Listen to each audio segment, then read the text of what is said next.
ozmoqchi bo'layotgan bo'lsangiz, lekin ozolmayotgan bo'lsangiz, yegingiz kelyapti, lekin yemayapsiz, yana stress beryapti, yana buzib qo'yishingizga sabab bo'lyapti. Sizlarga hozir eng oson yo'lni o'rgataman.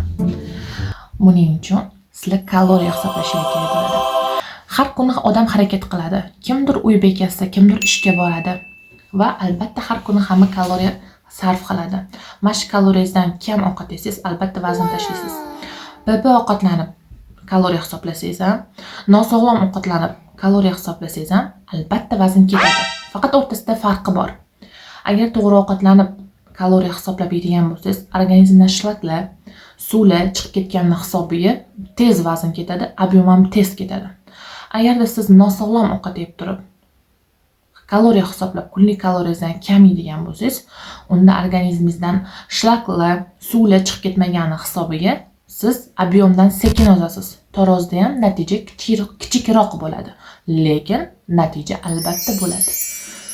Men sizlarga shuni aytmoqchi edimki, agar ozmoqchi bo'lsangiz, o'zingizni tanangizni stressga qo'ymasdan, bir kun masalan buzib ham yeyishingiz mumkin. Buzib deganda nosog'lom ovqat bilan kaloriya hisoblab yeyish ham mumkin. Sog'lom ovqatlansangiz, tez vazn ketkazishni boshlaydi.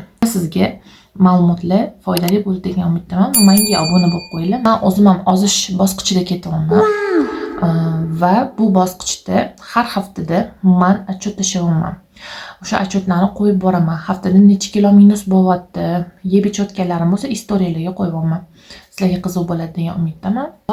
Sog' omon bo'linglar, tezroq ozib ketinglar. Sog'lom ozinglar.